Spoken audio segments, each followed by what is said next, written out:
Lepo pozdravljeni, dragi učenci. Današnja tema je voda.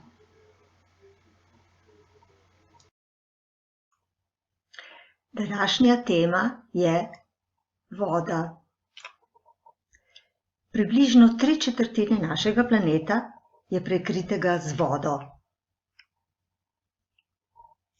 Voda kaplja, zato ji bomo odslej rekli tudi kapljevina.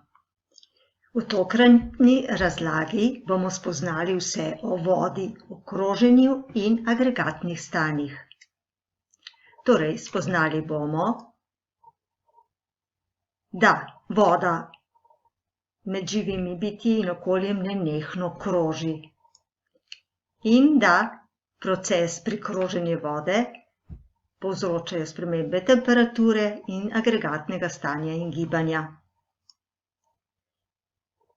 Naučili se bomo poimenovati in opisati torej agregatna stanja vode in njihove lastnosti ter proces pri kroženju vode v naravi. Torej, naša tokratna tema je zelo zanimiva, pa si jo poglejmo v podrobnosti. Najprej bomo seveda pogledali kroženje vode.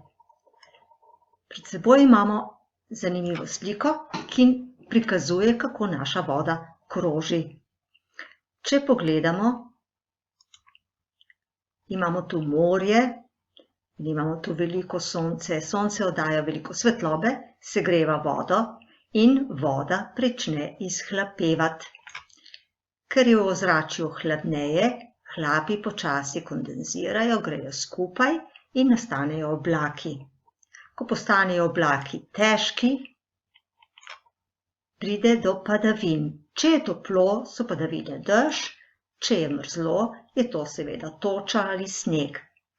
Ko voda pade na zemljo, pa ponikne v globino in iz globin pride na plano reka, ki teče v morje in tako se naš krog zaključi.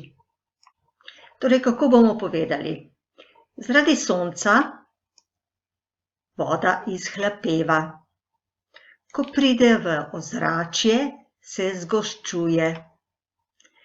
Ko postanejo kapljice velike, padavine padajo na zemljo. Ko pridejo do zemlje, voda ponikne in odteka. To je v bistvu naš vodni krog. Ko smo opazovali vodni krog, smo ugotovili, da je voda v različnih oblikah, v različnih stanjih. Ta stanja nekako poimenujemo agregatna stanja. Pa si jih poglejmo, katera poznamo. Vsi jih že poznate dobro. To je tekoče stanje, voda, trdno stanje, led in plinasto stanje, para oziroma vodni hlapi. Zdaj torej vemo, da voda v naravi neprestano kroži in pri tem spreminja agregatna stanja. Toplotno energijo za izhlapevanje vode v naravi pa daje naše sonce. Krožna pot vode je torej izhlapevanje, zgoščevanje, padavine in odtekanje vode v morje. Voda je lahko v naravi v različnih agregatnih stanjih, torej 3. Stanja vode imenujemo agregatna stanja, torej trdno, tekoče in plinasto. V trdem agregatnem stanju ohrani obliko, ni stisliva, plava na vodi in vzame večjo prostornino kot tekoče. Si predstavljamo led, ki plava na vodi. V tekočem agregatnem stanju tvori gladino, ko pade na zemljo, nastane lužica in po vrhu je gladina.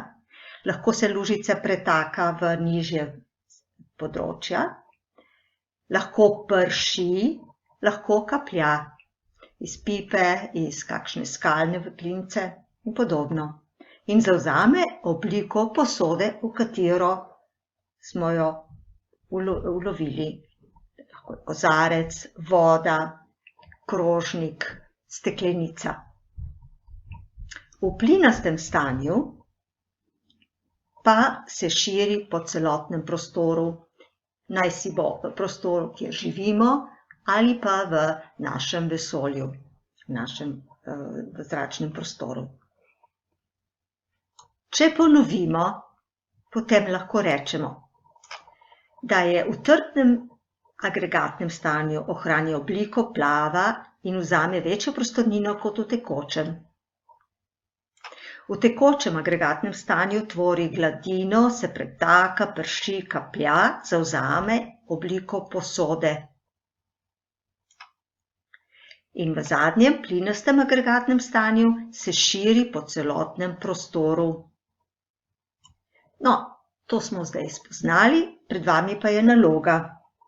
Da bomo zadeve bolje razumeli, moramo vse to preizkušati, kar se da.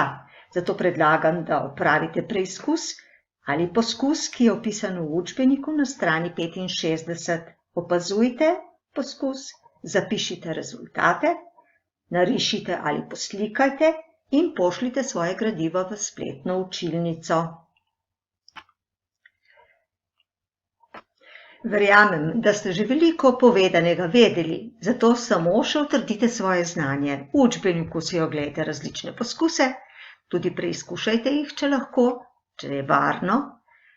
Toliko za danes. Lep dan želim vsem skupaj in vidimo se naslednjič.